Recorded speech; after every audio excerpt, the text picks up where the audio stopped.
What's up? I'm Dan Fredenberg, and this is another Chance Encounter. Hey, what's up? I'm Dan Fredenberg. I'm a commercial real estate guy. I'm from the internet.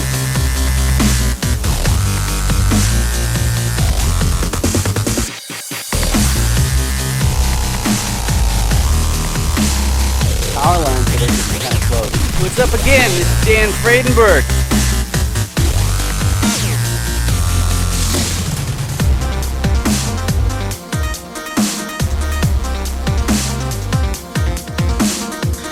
Today I am joined with Emma Norman. How are you doing today, Emma? Good. How are you, Dan? I'm good. I'm good. So, Good. one of the most important things I find in business is being able to effectively introduce yourself. And this series here, Chance Encounters, we're not hiding the fact that we're not like best friends or anything like that. It's not like we know everything about each other. We are getting to know each other. We're getting the basics. But could you please, Emma, introduce yourself for the audience so that everybody's on board? My name is Emma Norman. I enjoy the mobile home park sector of commercial real estate. I find helping people through real estate seems to be one of the best things about real estate, and also that it has a creative edge. If you can think it, it can happen. And I love that about commercial real estate. Awesome. Yep, that makes lots of sense. So first, let's talk about the motivations. I just started sharing my screen. Now, of course, it says apartment complex. Really, we're talking about a commercial property because the motivations are still essentially the same. But a lot of people, they don't know what role they'd actually have when they get a piece of an apartment complex deal if they have no experience or whatever. But that's why I go for motivation first. So I've got it down to 5 different motivations. I always have to remember to point that way when I'm talking about what's on the screen. But so the question here, why do you want part of an apartment complex? The first motivation that I have is to preserve purchasing power. If you're concerned about inflation eroding your nest egg, then preserving your purchasing power is the important one. The one for me is closer to trading time for wealth is my motivation. As a tech guy, a guy with a tech background, I could go for the high paying salary, but then I'd have to pay income tax on it. And then from what's left, I'd have to invest that into the commercial property. And if I'm actually working in the industry and getting like co-GPing, then I'm getting rewarded for my time in the form of wealth instead. So that's the second reason. Next one is some people are looking to fast track retirement. That's a little bit different from purchasing power preservation.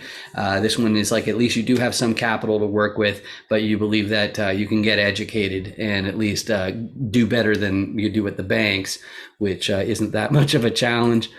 But the next one is for super ambitious people. They don't want to buy their entire hometown. They're just like, screw all you guys. And they need to know, like, they have that skyscraper or whatever. And the benefit to anybody who's looking to co-GP with somebody like that is, that they'll work their butts off to make it work.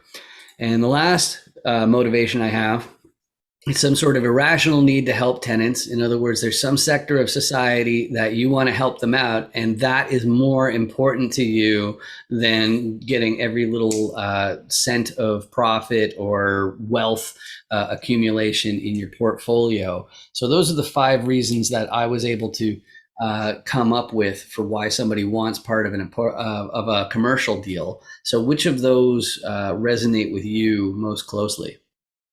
Irrational, irrational, irrational. Awesome. I believe real estate can help people, underprivileged people, and help them with their social economic problems. And by providing safe housing is a good start. Mm-hmm, mm-hmm. Yeah, I'll want to talk about that with you even more after this is done, just because that's something that's near and dear to my heart, and it comes in a particular form. But there are a couple of hurdles about the industry in general that make it a little bit difficult, if I'm going to be really honest. But we'll get to that in a moment. Absolutely. So First, though, let's talk about the roles that are involved in commercial real estate deals. So I'll start with the one that's me. I'm a repositioner. Okay. And that means I have to be on the acquisitions team or, underwriting and whatnot. I've got a programming and digital background. So that means I can streamline that entire process. But basically, being a repositioner is recognizing the fact that real estate is such a mature industry. Of course, now we're in the hottest real estate market in history. So like that's definitely a bit of a challenge, but you have to find a property where either by getting control of it and having it as part of your portfolio has some sort of advantage to you and your investment team, or you have to have a way to make more money off of that property than whoever owns it right now. And one of the easiest ways to do that with apartment complexes is to get a contractor and install like granite countertops in the units or whatever, so that people will pay more in rent each month. When you're focusing in mobile homes, that's not quite so much because you have no countertops for your residents to replace. You're not going to go into their unit and do that. So that one's not that big. But the next one is operations. That's particularly important to me in an apartment complex because I'm from the internet. So I'm going to be remote. I'm going to be remote for the entire process. So you have to have somebody whose job is to unclog the toilets. I also have the Benjamins going down there to emphasize, things like controlling your water use, doing the actual books, doing the actual marketing to make sure that you have low vacancy. That's all part of operations. Some people in an apartment complex might be tempted to take their operations people and buy a bunch of lumber and whatnot and say, hey, you can build all this stuff, right? You can unclog a sink. And that's a really, really bad idea because it probably won't be square. But basically, to make sure that the contractors are doing a good job and the operations are doing a good job, if you're from the internet like me, you're going to need a local. You're going to need boots on the ground. You're going to need somebody who can be there in an hour or so. Because I'm not flying down there every single time there's the slightest problem. So we've got those four, more or less day-to-day operations things. But the only way that you can get control of, a large multifamily property, because it's big bucks, you have to go to the bank. You have to go to a financier and say, all right, I got the property. This is going to work. This is my plan. Give me a whole whack of cash to buy the building. Now, unfortunately for some people, the financier is then going to say, okay, but who's your sponsor? And you're going to be like, who's your what? Okay, you need a KP or a sponsor. And that's somebody who already owns a similar asset and has a balance sheet of at least the amount of the loan. So if Elon Musk or Jeff Bezos wants to buy a 450 unit apartment complex and wants to get a loan, somebody in the fold has to already have a similar asset. So those are the 6 roles. So in your investments, your commercial investments, what roles are your core competencies or your what you tend to focus on? I tend to focus on operations. I enjoy being the boots on the ground very much because there's a controlling factor there, that needs to be felt sometimes, especially in the sector I want to be in. And I also have access to financing in that I'm a commercial mortgage broker. So there's about 200 plus lenders standing behind me, and we just do it straight and on the level. And like, to add to what you were saying, as far as finding the right sponsors, absolutely. Not only do they have to be 100%, their net worth has to be 100% of the purchase price, but they need like 10% liquidity. And I'm sure you know that. So I just wanted to add that on too. Yeah, definitely. And that's the idea. That's the neat part about this this format, I think, is I think we're leveling with uninitiated people. Like, it's sure, like everybody I interview, they know the different roles. Maybe they've called something different in the past, but at least it makes sure that it's multiple choice and I'm giving the answers. Yes, I thank you so much for that. so much. Thank you for the format. I feel comfortable. Thank you. Awesome, awesome. So, as far as buy boxes, like properties that they're a really, really good fit for your portfolio right now, and just basically you have enough experience where you'll be able to make your decision quickly. What sort of like unit counts or geographic locations are your sweet spot? Right now, I am currently looking for mobile home parks in Virginia. Mhm, I would like them to be between 9 and 25 pads. mhm, I can probably go bigger with my experience. As far as my company, who I work for, their sweet spot is apartment complexes. mhm. They love multifamily in New York City. Okay. We have the most amount of relationships there, banker relationships there. And Mhm, the reason I would like a mobile home park in Virginia, as a matter of fact, is we have the base of our mobile home park division is in Virginia. mhm, And mhm. I would like to utilize all angles as I grow with Eastern Union and separately as an investor. Mhm, mhm. Okay, and one thing I've been hearing a lot of with mobile home park investors is they want to make sure that there's room to expand, so that Yes. there's some unused land. Okay, so can you tell me some details, like what percent of the actual piece of land is better if it's undeveloped or doesn't have the slabs there yet? Okay. Um, for me, in my case, I would probably like to keep it small and compact.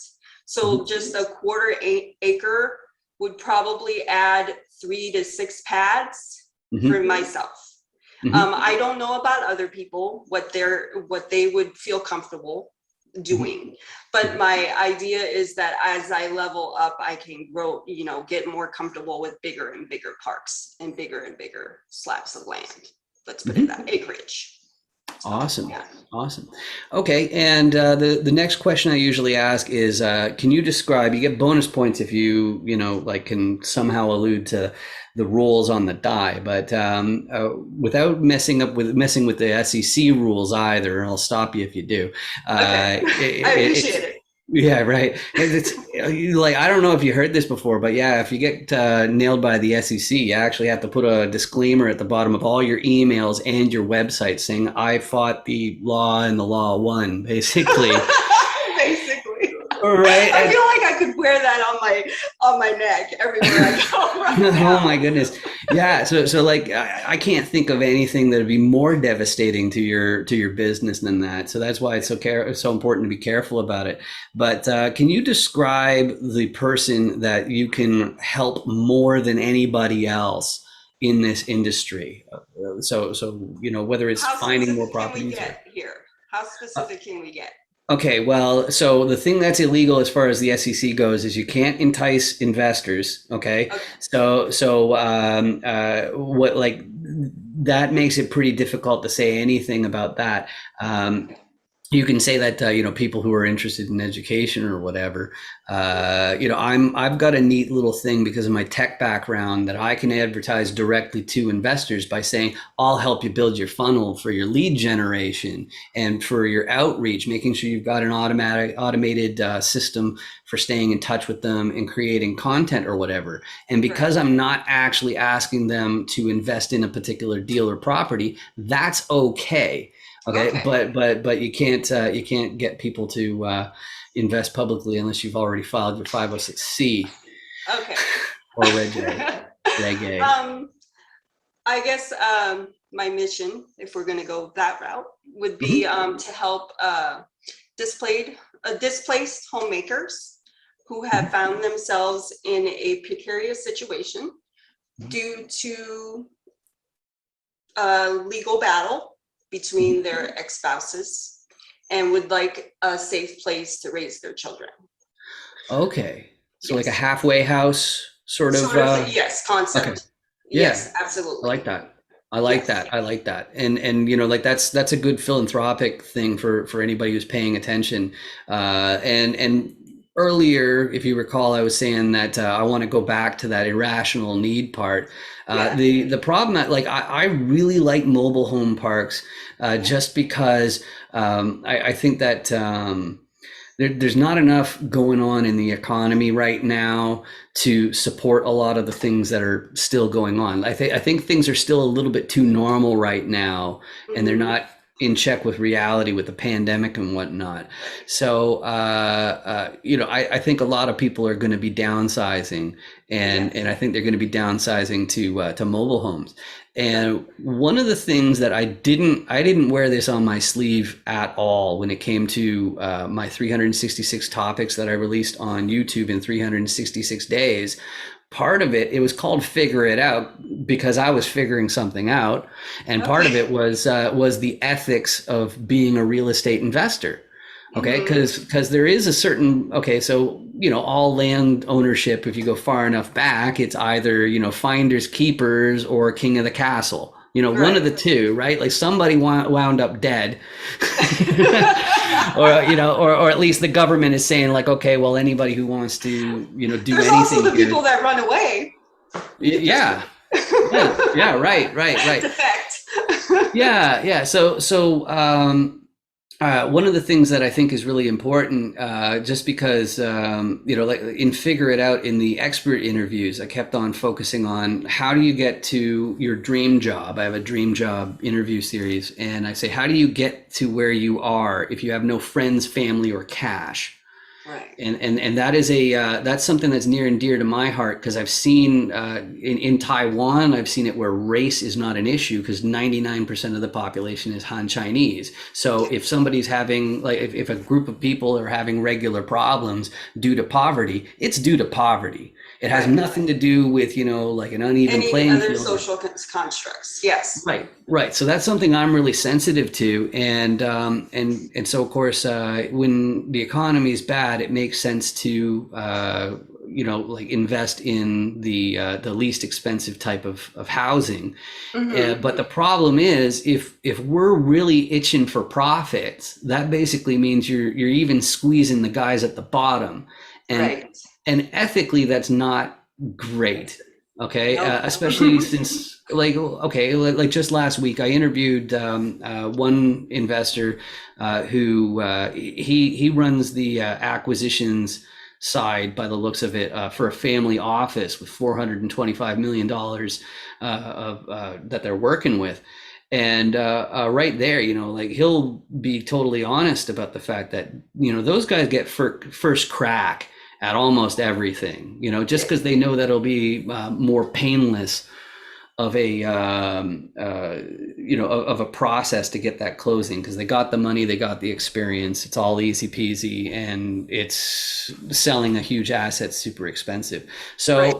So what sort of opportunity is there in mobile home parks for us to try and strike that balance where we're helping residents get affordable housing, but we're not just doing the same thing that all the family offices are doing that put the underprivileged among us behind the eight ball because well, like with apartment complexes, a well-run apartment complex should have an expense ratio of like 50 to 45%. Right. And so that means the other half is going to somebody. And Right. that means half your rent, it's not going to supporting your building. It's, these other It's going things. to So, support somebody's pocket. Yeah. Exactly. yeah. So like, do you have any solutions for that or any ideas, or am I just going to edit this whole part out? No, I loved all of that.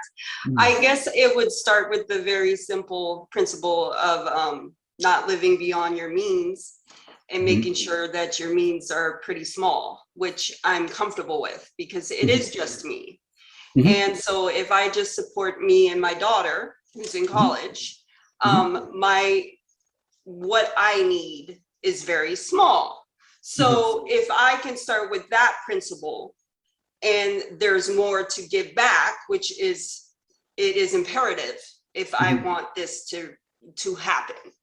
Mhm. Then I must be willing to give up that part of it for counselors, example, because they're going to need counselors, and transportation, and so on and so forth, and accumulate as many parks as possible to support the program first. And so that's where the irrationality comes in, in that sense, is that for me, it's rational to support the program and take what little I need to live on, keep my expenses low, and then, create entrepreneurship programs and have a job circuit for them as well. So of course, the end site isn't for them to live in the mobile home park their whole lives. Of course, it's to better their lives and understand that every single one of us have the chance to be self-sufficient. And to give them their best chances from the get-go. Yes. So that's my focus. Yeah, that makes sense. And that was part of the 366 topics, because it's so hard to think of that many, but part of what I was doing is because I lived in Asia for so long, I saw, over there, they go to school, and then when they're finished school, they go to supplementary school. Okay. And they're coming home sometimes at 9 at night. Yes. Okay. It's bonkers, but the thing is, you see it and it's going okay, so how does that get people closer to success? And it's tough to add 2 and 2 in that sort of situation. But, I eventually figured out what they were up to, which is they are reverse engineering Western culture. Yes. Okay. They're finding out how you can work your ass off to the point where you're actually in a position where you can actually, have some upwards mobility, because they know that the competition has to be that level, or else it isn't. And that part of Asian culture, it's not there in Western culture, especially among the poor. So that's one of the big things that I was up to is watching what is there that we can do.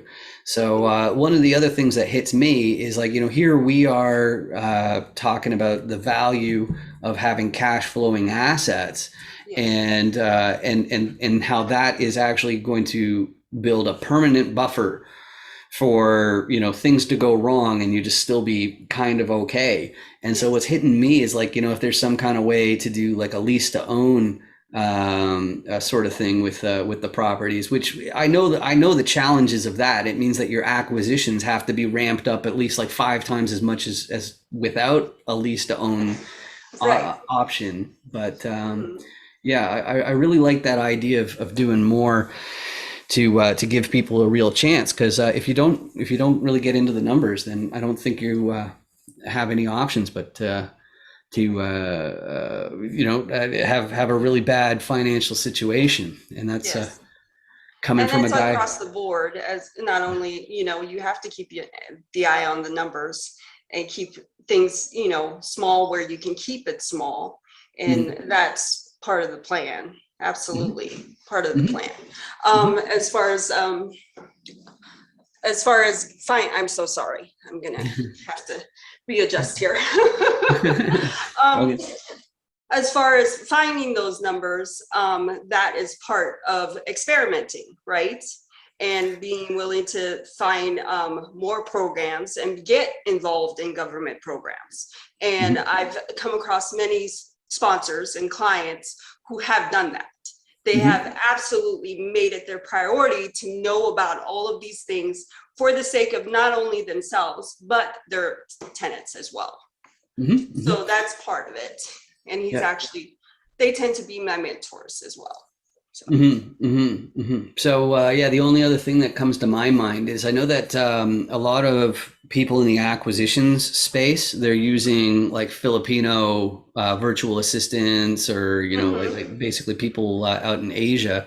But if you have access and people need some help getting on their feet, then getting them on your acquisitions team, so that you're partnering with equity, that's I think that's an enormous opportunity for your residents. So that's a good thing to think about. But yes, I'll think about that. Thank you. There you go. So we're saving the world one mobile home slab at a time, right?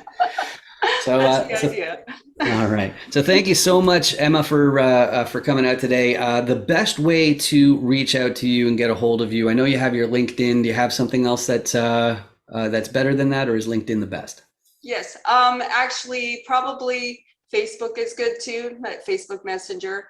I'm really active on that as well. If you can, also my email is enorman@easternunion.com, and you can text me anytime at 330-314-4878. All right, awesome. Thanks again for coming in today. This has been another Chance Encounter. Make sure you hit like and subscribe. Subscribe is more important than like. Commenting is really handy. And I'm never gonna make fun of you for saying like great stuff here. Just like you don't have to be creative. Don't be Walt Whitman. It really does help because it shows people actually care about what it is. But the subscribe button part, that's so that YouTube starts paying for this instead of me. Okay, so all it means is after you subscribe, you might see one of my video suggestions in the future, but it doesn't get in the way of anything. It doesn't cost anything, but it definitely helps me out. So make sure you subscribe. Thanks again, Emma, and we'll Bye. see you guys again soon. Bye Thanks. bye.